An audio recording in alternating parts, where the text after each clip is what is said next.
समुद्र में शक्ति प्रदर्शन, फ्रांस की कार्रवाई से भड़का रूस, तेल टैंकर जब्ती पर दी कड़ी चेतावनी। नमस्कार, मैं विजय तिवारी, आप देख रहे हैं न्यूज़बीन। अटलांटिक महासागर के अंतर्राष्ट्रीय जल क्षेत्र में हुई एक कार्रवाई ने यूरोप और रूस के बीच पहले से मौजूद तनाव को और गहरा कर दिया है। फ्रांस द्वारा रूस से जुड़े एक तेल टैंकर को हिरासत में लिए जाने के बाद मॉस्को ने तीखी प्रतिक्रिया देते हुए इस कदम को केवल अवैध करार दिया है, बल्कि इसे अंतर्राष्ट्रीय आतंकवाद की सीमा तक पहुंचने वाली कार्रवाई बताया है। क्रेमलिन के प्रवक्ता दिमित्री पेस्कोव ने फ्रांस की कार्रवाई की कड़ी निंदा करते हुए कहा कि रूस अपने समुद्री व्यापार और शिपिंग ऑपरेशनों की सुरक्षा सुनिश्चित करने के लिए हर आवश्यक कदम उठाएगा।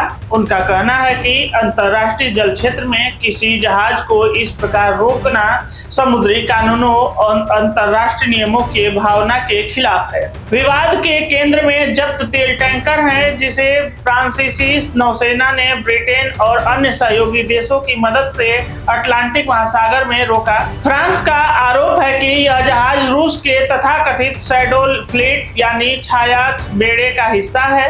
पश्चिमी देशों का मानना है कि ऐसे जहाजों का उपयोग रूस यूक्रेन युद्ध के कारण लगाए गए आर्थिक प्रतिबंधों से बचने और तेल निर्यात जारी रखने के लिए करता है। फ्रांसीसी राष्ट्रपति इमैनुएल मैक्रों ने इस कार्रवाई का बचाव करते हुए कहा कि अंतर्राष्ट्रीय प्रतिबंधों को दरकिनार करना, समुद्री कानूनों का उल्लंघन करना और युद्ध को वित्तीय सहायता पहुंचाना स्वीकार नहीं किया जा सकता है।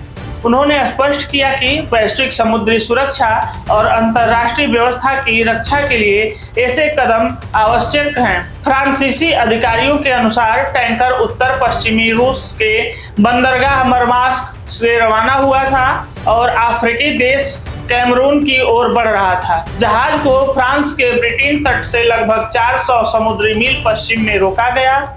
जांच एजेंसियों का दावा है कि यह टैंकर संदिग्ध गतिविधियों में शामिल था और कथित रूप से कैमरून के झंडे का उपयोग कर अपनी वास्तविक पहचान छिपाने का प्रयास कर रहा था। अधिकारियों ने यह भी बात बताया कि यह जहाज पहले से यूरोपीय संघ और अमेरिका के प्रतिबंधों की सूची में शामिल था। इसके अलावा पिछले कुछ वर्षों से इसने कई बार अपना झंडा और पंजीकरण बदला, जो अंतर्राष्ट्रीय समुद्री निगरानी एजेंसियों के लिए चिंता का विषय रहा है। रूस के लिए यह मामला केवल एक टैंकर का नहीं है, बल्कि उसकी आर्थिक और सामरिक रणनीति से जुड़ा हुआ है।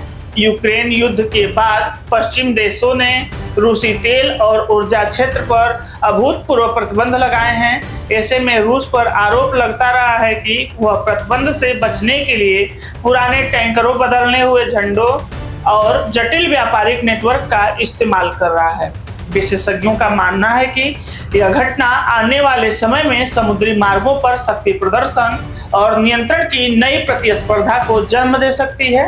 यदि रूस इस कार्रवाई के जवाब में कठोर कदम उठाता है तो अंतर्राष्ट्रीय जल क्षेत्र में तनाव और बढ़ सकता है, जिसका असर वैश्विक ऊर्जा बाजारों और समुद्री व्यापार पर भी पड़ सकता है।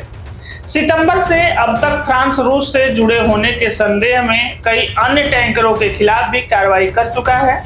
हालांकि कुछ मामलों में जुर्माना और कानूनी प्रक्रिया पूरी होने के बाद जहाजों को छोड़ दिया गया है, लेकिन इस टैंकर प्रकरण ने एक बार फिर यह सवाल खड़ा कर दिया है कि अंतर्राष्ट्रीय प्रतिबंधों को लागू करने और समुद्री स्वतंत्रता बनाए रखने के बीच संतुलन कैसे कायम रखा जाए। फिलहाल टैंकर फ्रांसीसी नौसेना की निगरानी में है और उसकी विस्तृत जांच जारी है।